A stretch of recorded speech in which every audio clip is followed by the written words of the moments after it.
जिस कौम से लोग बोलना सीखते थे, आज उस कौम की बोली की वजह से लोग उससे नफरत करते हैं। आज आप जरा देखो, मुझे एक आयत याद आ रही है, मेरे पास वक्त की थोड़ी किल्लत भी है, जल्दी निकलना भी है। एक बात मैं अर्ज करता हूं, आज क्या हो रहा है?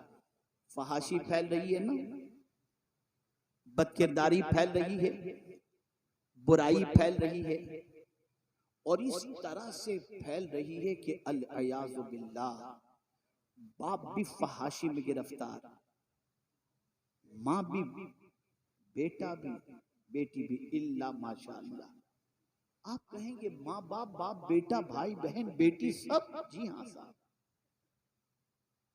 सीरियल देखने के लिए जब बैठते हैं, कौन से ऐसे मनाजिर होते हैं जो अच्छे हों? माँ भी देख रही है, बेटी भी देख रही है, बेटा भी देख रहा है, बहू भी देख रही है। जिसका तज़किरा करना बाप के सामने बेटे के लिए हिजाब और शर्मिंदगी होती थी, आज वही चीज सब मिल करके बैठ रहे हैं, मिल करके बैठ करके देख रहे हैं। ये सारी चीजें हो रही हैं। अब जानते हैं दौरे जाहिलियत में क्या होता है इस फहाशी के सिलसिले में? अल्लाह, जब उस दौर के अंदर लोगों से कहा जाता कि फहश काम ना करो, ये बेहयाई है, बेहयाई से बचो, फहाशी से बचो, तो कुरान कहता है कि जो उन्होंने कहा था, मेरे वो भाई जो बाप बन चुके हैं या मुस्तकबिल में शादी के बाद बाप बनने वाले हैं, कुरान की इस आयत को पेश नजर रखें। वल्लज़ीना इज़ा फ़अलू फ़ाहिशा क़ालू वजदना अलैहि आबाअना वल्लाहु अमरना बिहा कुल इन्नल्लाहा ला यअमुरु बिल फ़हशा। आप जानते हैं जब बेहयाई करने वालों से कहा गया कि तुम क्या कर रहे हो, ये बेहयाई है, तो जवाब में वो बच्चे क्या कहते थे मालूम है? कालू वजदना अलैहि आबाना, हमने हमारे माँ बाप को ऐसा ही देखा। आज का बाप अगर बेटे के सामने बेहयाई करे, आज की माँ बेटे के साथ बैठकर गंदी पिक्चर देखे या सीरियल देखे और उसके बाद बच्चे को बेहयाई से रोकने के लिए जब कहेगी, तो कुरान ने पहले ही कह दिया कि दौरे जाहिलियत में जो कहा जाता था, आज का बेटा वही कहेगा। मुझे याद है मेरे एक दोस्त ने मुझसे कहा, मेरे बेटा आउट ऑफ ट्रैक जा रहा है, हजरत जरा उसे समझाइए। मैंने कोशिश की और मैंने समझाने की भरपूर मेहनत की। कुछ दिनों के बाद आप जानते हैं मेरे दोस्त ने मुझसे कहा, हजरत अब इसको मत समझाइएगा, छोड़ दीजिए उसके हाल पर। मैंने कहा क्यों, क्या हुआ, किसी दिन अल्लाह तौफीक दे देगा। कहा नहीं, एक दिन मैं अपने बेटे से कहा, बेटा तू जो कर रहा है वो सही नहीं है। तो मेरे बेटे ने मुझे जवाब में कहा, अब्बा जब आप मेरी उम्र के थे तो क्या करते थे? आज जो लोग बदकिरदारी से अपने दामन को दागदार करके ये तसव्वुर करते हैं कि हम अपनी जिंदगी को ऐशो मौज के अंदर गुजारें, ये उम्र है हमारी, कल तुम्हारी औलाद अल्लाह न करे गलत रास्ते पर जाने के बाद ये न कहे कि हम तो वही कर रहे हैं जो हमारे बाप ने किया। आज गालियां विरासत में मिल रही हैं, आज चिल्लम चिल्ली विरासत में मिल रही है, आज बदतमीजी विरासत में मिल रही है, आज घर घर के झगड़े विरासत में मिल रहे हैं। ये सारी चीजें घरों से निकल कर आती हैं और फिर उसके बाद वही सोसाइटी में फैलती चली जाती हैं। ए रसूल गिरामी वकार सल्लल्लाहु अलैहि वसल्लम के दीवानों, तो याद रखो कुरान कह रहा है लोगों से जब भी बात करो तो अच्छी बात करो। अल्लाह अकबर। अब आइए सबसे पहले हम समझते हैं, ये तो जनरल लोगों के हवाले से बात हो गई।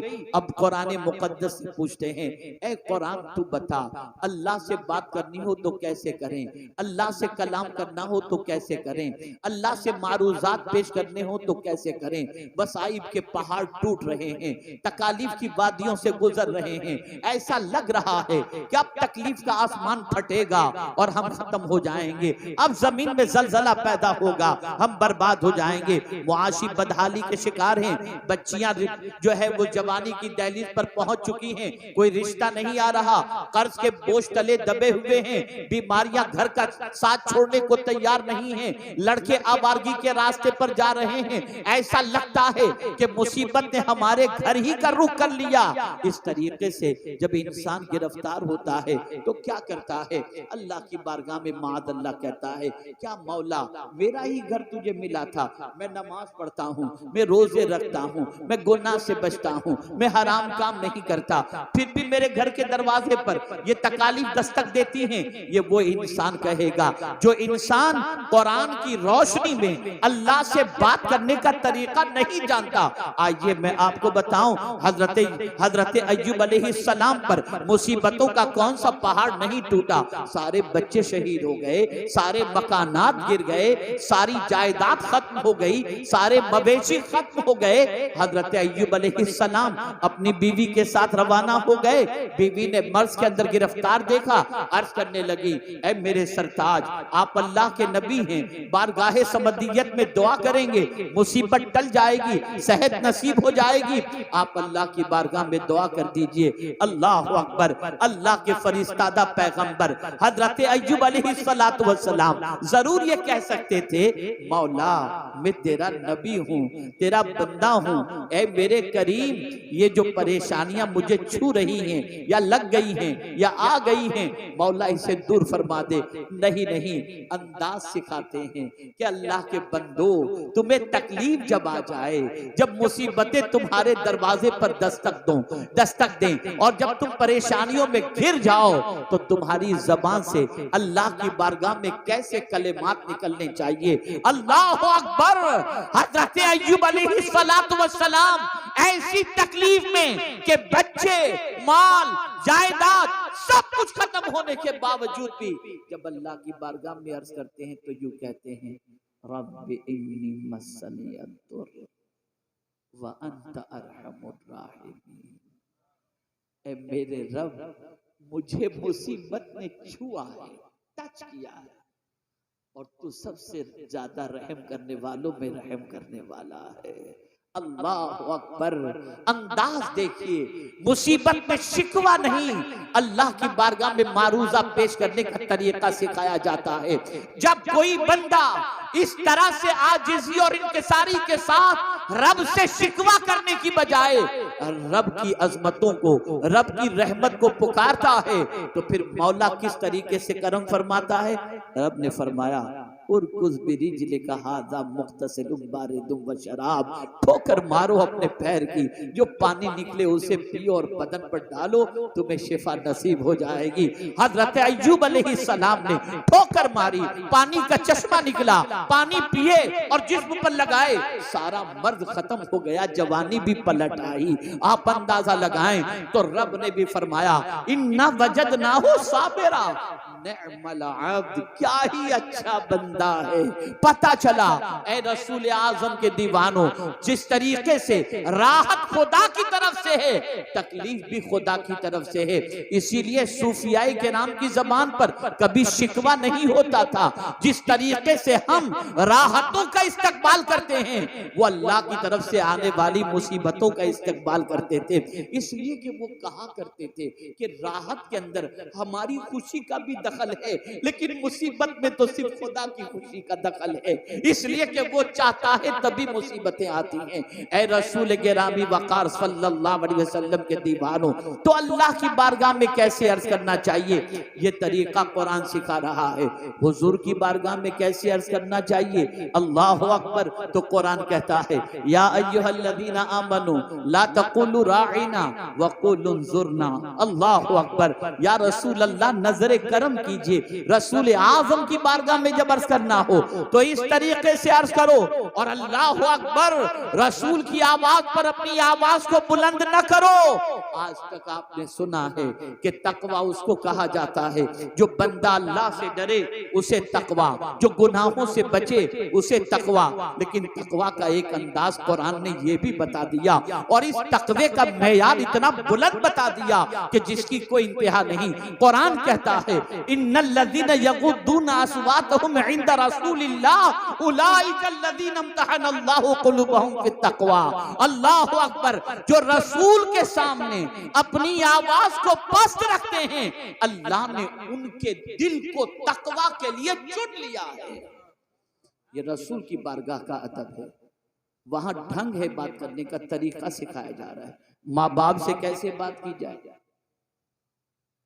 माँ बाप से कैसे बात की जाए, तो कुरान कहता है अल्लाहु अकबर, वक़ज़ा रब्बुका अल्ला तअबुदू इल्ला इय्याह व बिल वालिदैनि इहसाना इम्मा यबलुगन्ना इंदकल किबरा अहदुहुमा औ किलाहुमा फला तकुल लहुमा उफ वला तनहरहुमा वक़ुल लहुमा क़ौलन करीमा। अल्लाहु अकबर। बहुत सारे यहाँ दानिश्वर होंगे, तबीब होंगे, डॉक्टर होंगे, साइकोलॉजिस्ट होंगे, साइक्रेटिस्ट होंगे, जानते हैं कि बूढ़े की साइकोलॉजी क्या होती है। एक माँ या बाप जब बुढ़ापे की दहलीज पर पहुंच जाए, अरमान सारे खत्म हो जाते हैं। अच्छे पहनने का अरमान नहीं, अच्छे खाने का अरमान नहीं, अच्छे घर का अरमान नहीं, अच्छी गाड़ी का अरमान नहीं, इसलिए कि उम्र के उस हिस्से में पहुंच चुके हैं जहां बस जिंदगी कट रही है। तो बुढ़ापे में एक बाप अपनी औलाद से क्या चाहता है, एक माँ अपनी औलाद से क्या चाहती है। अल्लाह अकबर। कुरान ने उस नफ्सियात को सामने रख करके बुढ़ापे के ही दौर को याद करवाया और फरमाया इम्मा यबलुगन्ना इंदकल किबरा अहदुहुमा औ किलाहुमा। जवान की बात नहीं फरमाई कि जब तुम्हारे माँ बाप जवान हो तो उफ न कहो, हालांकि जवानी में भी उफ नहीं करना चाहिए, लेकिन अगर तुम्हारे माँ बाप में से कोई बुढ़ापे को पहुंच जाए तो उन दोनों में से किसी को उफ भी न कहो, उन्हें छिड़को भी नहीं। मेरे करीम उनसे कैसे बात करें, तो कुरान कहता है वक़ुल लहुमा क़ौलन करीमा। उनसे इज्जत से बात करो, उनसे प्यार से बात करो। बुढ़ापे की दहलीज पर पहुंचने वाले माँ बाप अपनी औलाद से किसी और चीज की तमन्ना नहीं रखते, एक ही तमन्ना रखते हैं, बच्चा मुझसे प्यार से बात तो करे। यार जब देखो तब झिड़कता रहता है, इस उम्र में हम कहाँ जाएं, ये बाप कहता है। लेकिन जब एक बच्चा अपने बाप के बुढ़ापे के पहुंचने के बाद, माँ के बुढ़ापे में पहुंचने के बाद जब नरमी से बात करता है, शफकत से बात करता है, प्यार से बात करता है, बेटा सो रहा होता है, माँ की दुआएं बाब इजाबत से टकरा रही होती हैं। ए अल्लाह, बुढ़ापे में जिस तरह से मेरी औलाद ने मुझे सुकून की दौलत अता फरमाई, तू भी इसे सुकून की दौलत से माला माल कर देना। बुढ़ापे में माँ, लेकिन आज बुढ़ापे में बाप को बुढ़ा कहा जाता है, डेड स्टॉक कहा जाता है, झिड़का जाता है, खुस्सट कहा जाता है, न जाने क्या क्या कहा जाता है। यह सब इसलिए कहा जाता है कि तुमने कुरान से किससे कैसे बात की जाए तुमने ये सलीका नहीं सीखा, ये तरीका नहीं सीखा। अरे यहाँ तक सरबराहे ममलिकत से बात करनी हो, वक्त के हुक्मरान से बात करनी हो, खुदा की कसम उसका तरीका भी कुरान सिखाता है। आओ मैं तुम्हें बताऊं, हजरत मूसा अलैहिस्सलाम को, हजरत हारून अलैहिस्सलाम को, दोनों को जब रब कदीर फिरऔन की तरफ भेजता है तो फरमाता है वक़ूला लहू क़ौलन लय्यिना, तुम दोनों उससे नरमी से बात करना। अल्लाह अल्लाह, अंदाज तो देखिए कुरान का, किस किस से कैसे बात की जाए, कुरान ढंग सिखाता है। बस एक आखिरी बात अर्ज कर दूं, इसलिए कि वक्त इजाजत नहीं देता कि मजीद इस पर गुफ्तगू कर सकूं। आप जानते हैं यहां तक कि मांगने वाला दरवाजे पर साइल आए, उससे कैसे बात की जाए उसका अंदाज भी कुरान सिखाता है। मांगने वाले से, माह रमजान आ रहा है, लाइन लगेगी हर किस्म के मांगने वालों, कुछ अपने लिए मांगेंगे, कुछ कौम के लिए मांगेंगे, कुछ आपकी आखिरत के लिए मांगेंगे, कुछ आपके फायदे के लिए मांगेंगे, सारी चीजें होंगी। तो कोई कहेगा कल आना, क्या बार बार दरवाजे पे आते हो, ये सारी चीज।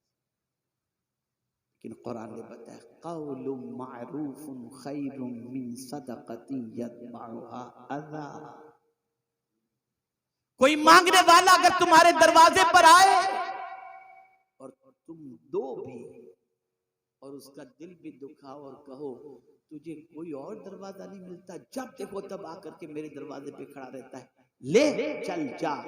कुरान कहता है इससे बेहतर था, इस देने से बेहतर था कि तू इतना कह देता भाई कहीं, और आप देख लीजिए, मुझे माजरत मेरी कबूल कर लीजिए, अच्छी बात कह के उसको रुखसत कर देता। ये तेरा अच्छी बात करना उस देने से बेहतर है जिससे उसका दिल दुख जाए। ये कुरान सिखा, ये कुरान सिखा। बात करने का शौक भी बहुत सौ को होता है, बात करते ही रहते, करते कुछ भी नहीं, बोलते ही रहना है, बोलते ही रहना। क्या बोले, बस एक हदीस, और मैं आपसे फिर अर्ज करूंगा, आज तक रस्मी तौर पर जलसों में आने के आप आदी रहे, अब रस्म से निकलो, सीखने की गरज से आओ, बदलने की गरज से आओ, सुनकर अमल की गरज से आओ। हजरत फुज़ैल बिन अयाज़ अलैहि रहमतु व रिज़वान जब शहर के अंदर एक अजीम खतीब खिताबत के लिए तशरीफ लाए तो अपनी माँ से इजाजत लेते हैं, माँ मुझे इजाजत दे ताकि मैं जा करके उस खतीब का खिताब सुनूं। माँ ने कहा जाओ बेटे, लेकिन क्यों सुनने जा रहे हो? माँ बहुत अच्छे खतीब हैं, बहुत अच्छी गुफ्तगू करते हैं, इसलिए सुनने जा रहा हूँ। कहा नहीं बेटे इसलिए मत जाओ, जानना है तो इस नीयत से जाओ कि जो कुछ भी वो नसीहत करेंगे उस पर अमल करोगे। अगर ये नीयत तुम्हारी नहीं रही तो सीख कर आने पर अमल न करने की बुनियाद पर अल्लाह तुम्हें दोहरे गुनाह के अंदर गिरफ्तार फरमाए। हमने ये नीयत ही नहीं की। आप क्या समझते हैं ये महफिलें मामूली महफिल हैं? यही महफिलें हैं जिन महफिलों में जिंदगियां बदलती हैं। लेकिन हम आते हैं बेवुजू आ गए, ऐसे ही आ गए, चलो जाते हैं, चलो देखते हैं, चलो घूमते हैं, चलो ये करते हैं, चलो वो करते हैं, बाकी कुछ भी नहीं। इसलिए कोरे आते हैं, कोरे चले जाते हैं। आकाए करीम सल्लल्लाहु अलैहि वसल्लम ने इरशाद फरमाया, जो शख्स, इस हदीस को हमेशा के लिए ज़हन में महफूज कर लो, जो शख्स अल्लाह और यौमे आखिरत पर ईमान रखता हो उसे चाहिए कि अच्छी बात करे वरना चुप रहे। ये हुजूर का इरशाद। और रसूल आज़म सल्लल्लाहु अलैहि वसल्लम ने इरशाद फरमाया, जो शख्स अपनी जबान और शर्मगाह की हिफाजत का जिम्मा ले, मैं उसकी शफाअत का जिम्मा लेता हूं। यह है जबान। दो चीजें याद आ गई अर्ज करके गुफ्तगू खत्म करता हूं। एक चीज, इबादत में लज्जत नहीं मिलती। नमाज पढ़ते हैं, चलती है, कुछ पता ही नहीं चला। इसको मैं समझाऊंगा तो आप समझ जाएंगे आज के दौर के एतबार से। कैसे समझेंगे? खाना खा रहे हैं, किसी का फोन आ गया, बात भी करने खा रहे, क्या खाया पता ही नहीं चला, क्या खाया पता ही नहीं चला, जायका ही समझ में नहीं आया, इसलिए कि फोन पे हम लगे थे, तवज्जो कहीं बटी थी। ऐसे ही इबादत का मामला है। इबादत की भी लज्जत होती है, इबादत का भी जायका होता है। सच बताओ, नमाज पढ़ करके कौन सी लज्जत मिली? और अगर नमाज में लज्जत न होती तो गौसे पाक 40 साल तक इशा के खुसूसी फजर की नमाज अदा न फरमाते। अगर इबादत में लज्जत न होती तो मौला अली करमल्लाहु ताला वजहुल करीम न फरमाते कि हालत नमाज में तीर निकाल लेना, मुझे पता तक नहीं चलेगा। ये लज्जत है। अरे मौत में भी लज्जत है। कुल्लु नफ्सिन जायकातुल मौत, जायका है उसके अंदर। इबादत में भी लज्जत है। आप जानते हैं नमाज पढ़कर लज्जत क्यों नहीं मिलती?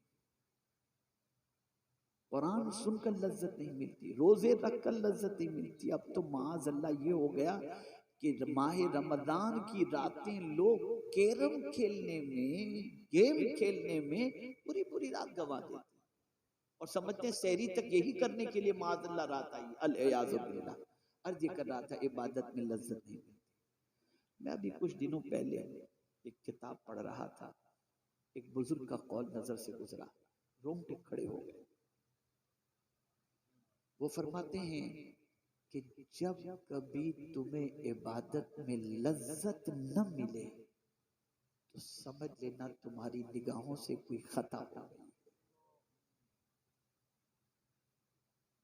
इसलिए कि जब निगाह खता खाती है तो अल्लाह लज्जत इबादत को छीन लेता है।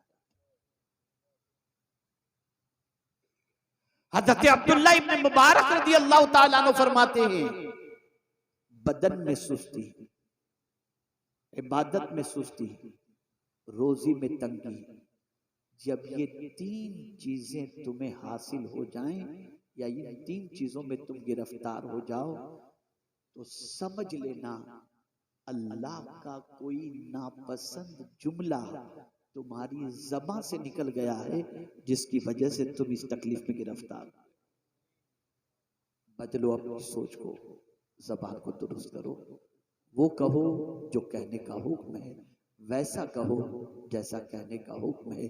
अल्लाह रब्बुल इज्जत जल्ल जलालहू, आका-ए करीम रऊफ़ुर रहीम अलैहि तहिय्यतु व तस्लीम के सदक़े तुफ़ैल मुझे आपको सबको कुरान और अहादीस पर अमल की तौफीक नसीब फरमाए। हमारे अलहाज मोइन साहब जो माशाअल्लाह बड़े फ़आल व मुतहर्रिक हैं, सोशल एक्टिविटीज़ से लेकर सारी एक्टिविटीज़ के अंदर दीनी एक्टिविटीज़ में, अल्लाह ताला इनकी खिदमत जलीला को अपनी बारगाह में कबूल फरमाए और परवरदिगार जितने भी उलमाए ज़वील एहतराम यहाँ पर तशरीफ़ फरमाए, परवरदिगार आका-ए करीम जिस कौम से लोग बोलना सीखते थे, आज उस कौम की बोली की वजह से लोग उससे नफरत करते हैं। आज आप जरा देखो, मुझे एक आयत याद आ रही है, मेरे पास वक्त की थोड़ी किल्लत भी है, जल्दी निकलना भी है। एक बात मैं अर्ज करता हूं, आज क्या हो रहा है? फहाशी फैल रही है ना, बदकिरदारी फैल रही है, बुराई फैल रही है और इस तरह से फैल रही है कि अल-इयाज़ु बिल्लाह, बाप भी फहाशी में गिरफ्तार, माँ भी, बेटा भी, बेटी भी, इल्ला माशाअल्लाह। आप कहेंगे माँ बाप, बाप बेटा, भाई बहन, बेटी सब, जी हाँ साहब। सीरियल देखने के लिए जब बैठते हैं, कौन से ऐसे मनाजिर होते हैं जो अच्छे हों? माँ भी देख रही है, बेटी भी देख रही है, बेटा भी देख रहा है, बहू भी देख रही है। जिसका तज़किरा करना बाप के सामने बेटे के लिए हिजाब और शर्मिंदगी होती थी, आज वही चीज सब मिल करके बैठ रहे हैं, मिल करके बैठ करके देख रहे हैं। ये सारी चीजें हो रही हैं। अब जानते हैं दौरे जाहिलियत में क्या होता है इस फहाशी के सिलसिले में? अल्लाह, जब उस दौर के अंदर लोगों से कहा जाता कि फहश काम ना करो, ये बेहयाई है, बेहयाई से बचो, फहाशी से बचो, तो कुरान कहता है कि जो उन्होंने कहा था, मेरे वो भाई जो बाप बन चुके हैं या मुस्तकबिल में शादी के बाद बाप बनने वाले हैं, कुरान की इस आयत को पेश नजर रखें। वल्लज़ीना इज़ा फ़अलू फ़ाहिशा क़ालू वजदना अलैहि आबाअना वल्लाहु अमरना बिहा कुल इन्नल्लाहा ला यअमुरु बिल फ़हशा। आप जानते हैं जब बेहयाई करने वालों से कहा गया कि तुम क्या कर रहे हो, ये बेहयाई है, तो जवाब में वो बच्चे क्या कहते थे मालूम है? कालू वजदना अलैहि आबाना, हमने हमारे माँ बाप को ऐसा ही देखा। आज का बाप अगर बेटे के सामने बेहयाई करे, आज की माँ बेटे के साथ बैठकर गंदी पिक्चर देखे या सीरियल देखे और उसके बाद बच्चे को बेहयाई से रोकने के लिए जब कहेगी, तो कुरान ने पहले ही कह दिया कि दौरे जाहिलियत में जो कहा जाता था, आज का बेटा वही कहेगा। मुझे याद है मेरे एक दोस्त ने मुझसे कहा, मेरे बेटा आउट ऑफ ट्रैक जा रहा है, हजरत जरा उसे समझाइए। मैंने कोशिश की और मैंने समझाने की भरपूर मेहनत की। कुछ दिनों के बाद आप जानते हैं मेरे दोस्त ने मुझसे कहा, हजरत अब इसको मत समझाइएगा, छोड़ दीजिए उसके हाल पर। मैंने कहा क्यों, क्या हुआ, किसी दिन अल्लाह तौफीक दे देगा। कहा नहीं, एक दिन मैं अपने बेटे से कहा, बेटा तू जो कर रहा है वो सही नहीं है। तो मेरे बेटे ने मुझे जवाब में कहा, अब्बा जब आप मेरी उम्र के थे तो क्या करते थे। आज जो लोग बदकिरदारी से अपने दामन को दागदार करके ये तसव्वुर करते हैं कि हम अपनी जिंदगी को ऐशो मौज के अंदर गुजारें, ये उम्र है हमारी, कल तुम्हारी औलाद अल्लाह न करे गलत रास्ते पर जाने के बाद ये न कहे कि हम तो वही कर रहे हैं जो हमारे बाप। आज गालियां विरासत में मिल रही हैं, आज चिल्लम चिल्ली विरासत में मिल रही है, आज बदतमीजी विरासत में मिल रही है, आज घर घर के झगड़े विरासत में मिल रहे हैं।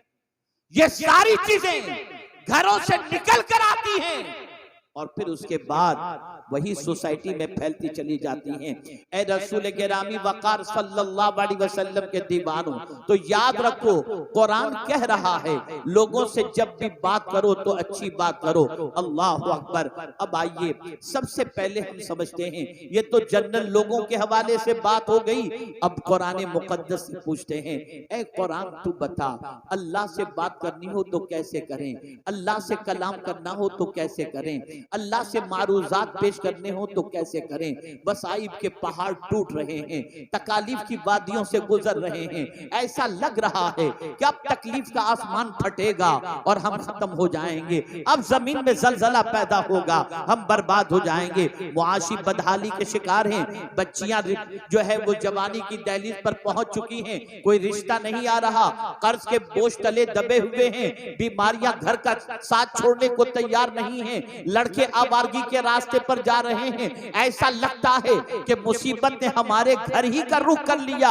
इस तरीके से जब इंसान गिरफ्तार होता है तो क्या करता है, अल्लाह की बारगाह में माद अल्लाह कहता है, क्या मौला मेरा ही घर तुझे मिला था, मैं नमाज पढ़ता हूँ, मैं रोजे रखता हूँ, मैं गुनाह से बचता हूँ, मैं हराम काम नहीं करता, फिर भी मेरे घर के दरवाजे पर ये तकालीफ दस्तक देती हैं। ये वो इंसान कहेगा जो इंसान कुरान की रोशनी में अल्लाह से बात करने का तरीका नहीं जानता। आइए मैं आपको बताऊं, हजरत अय्यूब अलैहिस्सलाम पर मुसीबतों का कौन सा पहाड़ नहीं टूटा। सारे बच्चे शहीद हो गए, सारे मकानात गिर गए, सारी जायदाद खत्म हो गई, सारे मवेशी खत्म हो गए। हजरत अय्यूब अलैहिस्सलाम अपनी बीवी के साथ रवाना हो गए।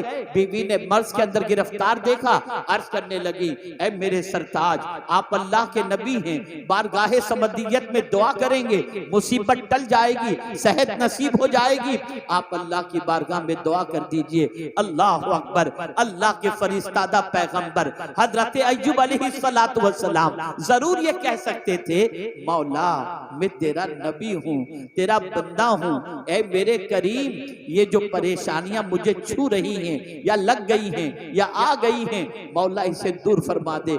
नहीं नहीं, अंदाज सिखाते हैं, कि अल्लाह के बंदो, तुम्हें तकलीफ जब आ जाए, जब मुसीबतें तुम्हारे दरवाजे पर दस्तक दें और जब तुम परेशानियों में घिर जाओ, तो तुम्हारी जबान से अल्लाह की बारगाह में कैसे कलेमात निकलने चाहिए। अल्लाह अकबर। हजरत अय्यूब अलैहिस्सलातु वस्सलाम ऐसी तकलीफ में कि बच्चे, माल, जायदाद सब कुछ खत्म होने के बावजूद भी जब अल्लाह की बारगाह में अर्ज करते हैं तो यूं कहते हैं, रब्बि इन्नी मस्सनी अद्दुर व अंत अरहमुर राहिमीन। ए मेरे रब, मुझे मुसीबत ने छुआ है, टच किया है, और तू सबसे ज्यादा रहम करने वालों में रहम करने वाला है। अल्लाह अकबर। अंदाज देखिए, मुसीबत में शिकवा नहीं, अल्लाह की बारगाह में मारूजा पेश करने का तरीका सिखाया जाता है। जब कोई बंदा इस तरह से आजिज़ी और इंकिसारी के साथ रब से शिकवा करने की बजाय रब की अजमतों को, रब की रहमत को पुकारता है, तो फिर मौला किस तरीके से करम फरमाता है। रब ने फरमाया, शराब, ठोकर मारो अपने पैर की, जो पानी निकले उसे पियो और बदन पर डालो, तुम्हें शिफा नसीब हो जाएगी। हजरत अय्यूब अलैहिस्सलाम ने ठोकर मारी, पानी का चश्मा निकला, पानी पिए और जिस्म पर लगाए, सारा मर्द खत्म हो गया, जवानी भी पलट आई। आप अंदाजा लगाएं तो रब ने भी फरमाया, इन्ना वजदनाहु साबिरा निअमल अब्द, क्या ही अच्छा बंदा है। पता चला ए रसूल आजम के दीवानों, जिस तरीके से राहत खुदा की तरफ से है, तकलीफ भी खुदा की तरफ से है। इसीलिए सूफियाई के नाम की जबान पर कभी शिकवा नहीं होता था। जिस तरीके से हम राहतों का इस्तकबाल करते हैं, वो अल्लाह की तरफ से आने वाली मुसीबतों का इस्तकबाल करते थे। इसलिए कि वो कहा करते थे कि राहत के अंदर हमारी खुशी का भी दखल है, लेकिन मुसीबत में तो सिर्फ खुदा की खुशी का दखल है। इसलिए कि वो चाहता है तभी मुसीबतें आती हैं। ऐ रसूल गिरामी वक़ार सल्लल्लाहु अलैहि वसल्लम के दीवानों, तो अल्लाह की बारगाह में कैसे अर्ज करना चाहिए, ये तरीका कुरान सिखा रहा है। हुजूर की बारगाह में कैसे अर्ज करना चाहिए। अल्लाहु अकबर। तो कुरान कहता है, या अय्युहल्लज़ीना आमनू ला तक़ुलू राइना वक़ुलू उन्ज़ुरना। अल्लाहु अकबर। या रसूल अल्लाह, नजर करम कीजिए। रसूल आजम की बारगाह में जब अर्ज करना हो तो इस तरीके से अर्ज करो। और अल्लाहु अकबर, रसूल की आवाज पर अपनी आवाज को बुलंद न करो। आज तक आपने सुना है कि तकवा उसको कहा जाता है जो बंदा अल्लाह से डरे, उसे तकवा, जो गुनाहों से बचे उसे तकवा। लेकिन तकवा का एक अंदाज कुरान ने यह भी बता दिया, और इस तकवे का मेयार इतना बुलंद बता दिया कि जिसकी कोई इंतहा नहीं। कुरान कहता है, इन्नल्लज़ीना यग़ुद्दूना अस्वातहुम इंदा रसूलिल्लाह उलाइका अल्लज़ीना इम्तहनल्लाहु क़ुलूबहुम फित्तक़वा। अल्लाहु अकबर। जो रसूल के सामने अपनी आवाज को पस्त रखते हैं, अल्लाह ने उनके दिल को तकवा के लिए चुन लिया है। ये रसूल की बारगाह का अदब है।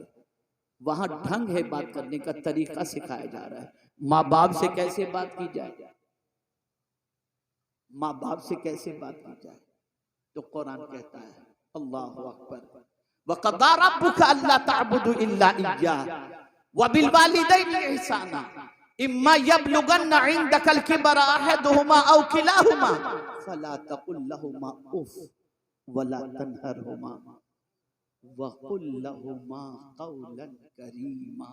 अल्लाहु अकबर। बहुत सारे यहाँ दानिश्वर होंगे, तबीब होंगे, डॉक्टर होंगे, साइकोलॉजिस्ट होंगे, साइक्रेटिस्ट होंगे, जानते हैं कि बूढ़े की साइकोलॉजी क्या होती है। एक माँ या बाप जब बुढ़ापे की दहलीज पर पहुंच जाए, अरमान सारे खत्म हो जाते हैं।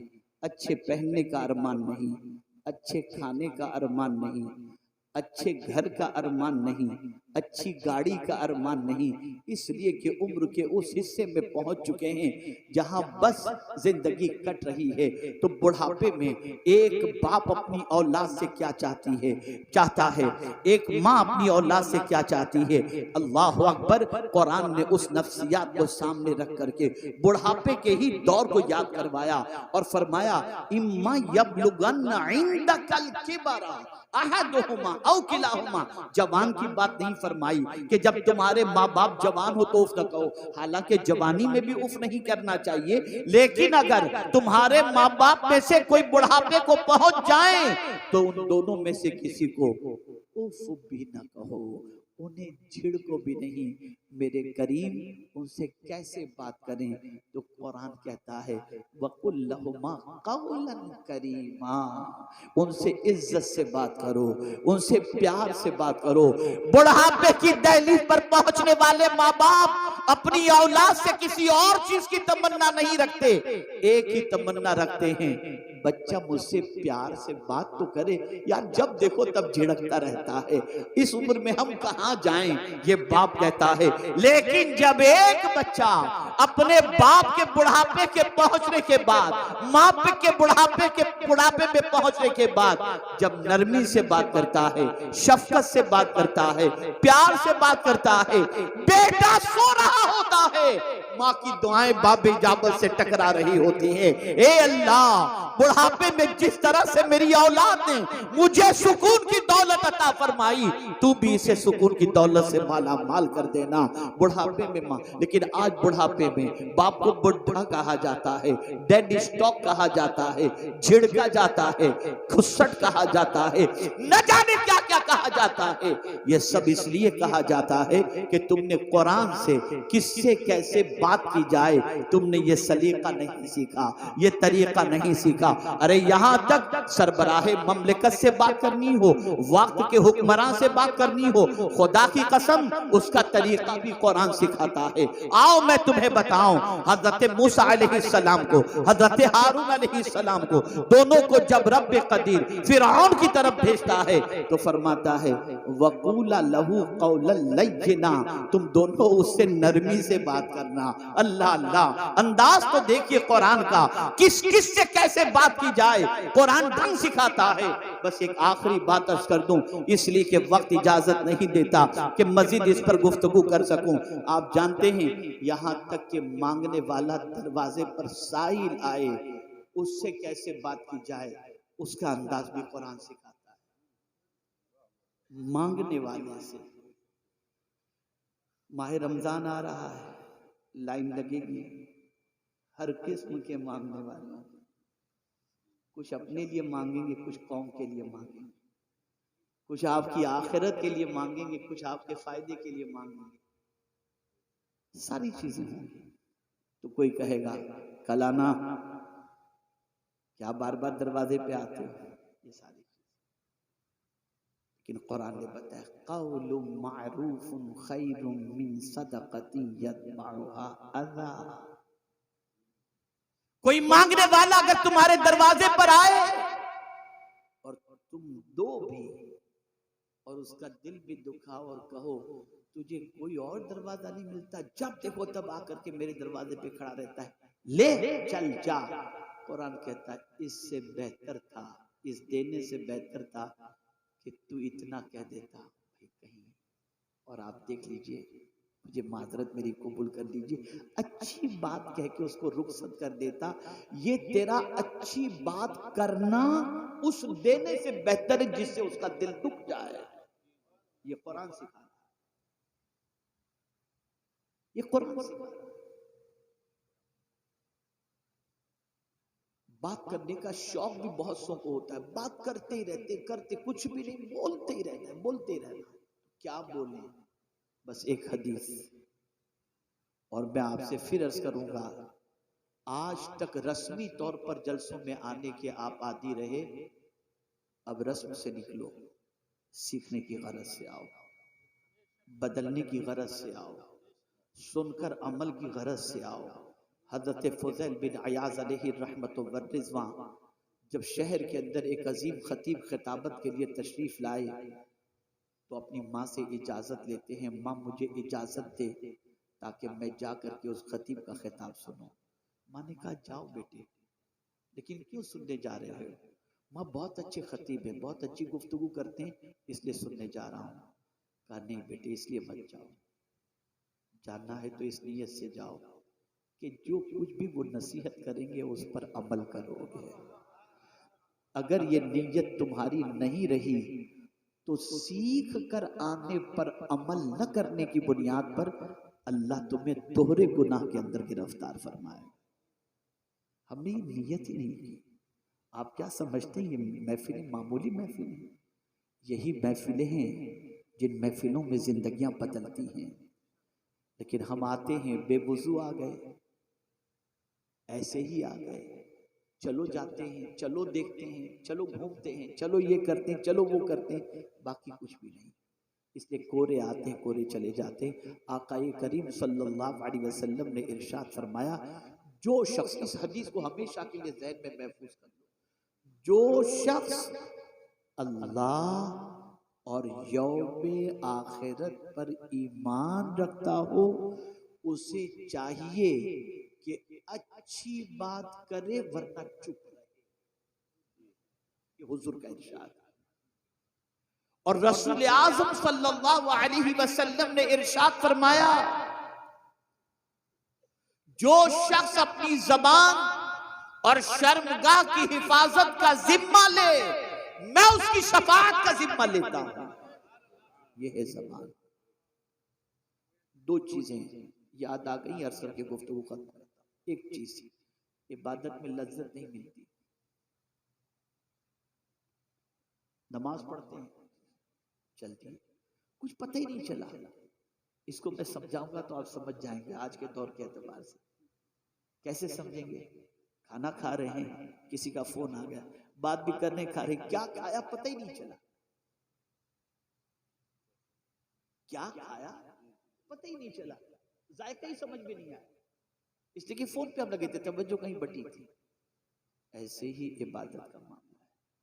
इबादत की भी लज्जत होती है, इबादत का भी जायका होता है। सच बताओ, नमाज पढ़ करके कौन सी लज्जत मिली? और अगर नमाज में लज्जत न होती तो गौसे पाक 40 साल तक इशा के वज़ू से फजर की नमाज अदा न फरमाते। अगर इबादत में लज्जत न होती तो मौला अली करमल्लाहु ताला वजहुल करीम न फरमाते कि हालत नमाज में तीर निकाल लेना, मुझे पता तक नहीं चलेगा। ये लज्जत है। अरे मौत में भी लज्जत है। कुल्लु नफ्सिन जायकातुल मौत, जायका है उसके अंदर। इबादत में भी लज्जत है। आप जानते हैं नमाज पढ़कर लज्जत क्यों नहीं मिलती? कुरान सुनकर लज्जत नहीं मिलती, रोजे रखकर लज्जत नहीं मिलती। अब तो माज़ अल्लाह ये हो गया कि माह रमजान की रातें लोग कैरम खेलने में, गेम खेलने में पूरी पूरी रात गवा देते और समझते हैं सहरी तक यही करने के लिए माज़ अल्लाह रात आई। अल-इयाज़ु बिल्लाह। अर्ज कर रहा था, इबादत में लज्जत नहीं मिलती। मैं अभी कुछ दिनों पहले एक किताब पढ़ रहा था, एक बुजुर्ग का कौल नजर से गुजरा, रोंगटे खड़े हो गए। वो फरमाते हैं कि जब कभी तुम्हें इबादत में लज्जत न मिले तो समझ लेना तुम्हारी निगाहों से कोई खता हो गई। इसलिए कि जब निगाह खता खाती है तो अल्लाह लज्जत इबादत को छीन लेता है। हज़रत अब्दुल्लाह इब्न मुबारक रज़ी अल्लाह ताला अन्हु फरमाते हैं, बदन में सुस्ती, इबादत में सुस्ती, रोजी में तंगी, जब ये तीन चीजें तुम्हें हासिल हो जाएं या इन तीन चीजों में तुम गिरफ्तार हो जाओ तो समझ लेना अल्लाह का कोई नापसंद जुमला तुम्हारी ज़बान से निकल गया है, जिसकी वजह से तुम इस तकलीफ में गिरफ्तार। बदलो अपनी सोच को, ज़बान को दुरुस्त करो, वो कहो जो कहने का हुक्म है, वैसा कहो जैसा कहने का हुक्म है। अल्लाह रब्बुल इज्जत जल्ल जलालहू, आकाए करीम रऊफ़ुर रहीम अलैहि तहिय्यतु व तस्लीम के सदक़े तुफ़ैल मुझे आपको सबको कुरान और अहादीस पर अमल की तौफीक नसीब फरमाए। हमारे अलहाज मोइन साहब जो माशाअल्लाह बड़े फ़ाअल मुतहर्रिक हैं, सोशल एक्टिविटीज़ से लेकर सारी एक्टिविटीज़ के अंदर, दीनी एक्टिविटीज़ में, अल्लाह ताला इनकी खिदमात जलीला को अपनी बारगाह में कबूल फरमाए। और परवरदिगार जितने भी उलमाए ज़वील एहतराम यहाँ पर तशरीफ़ फरमाए, परवरदिगार आकाए करीम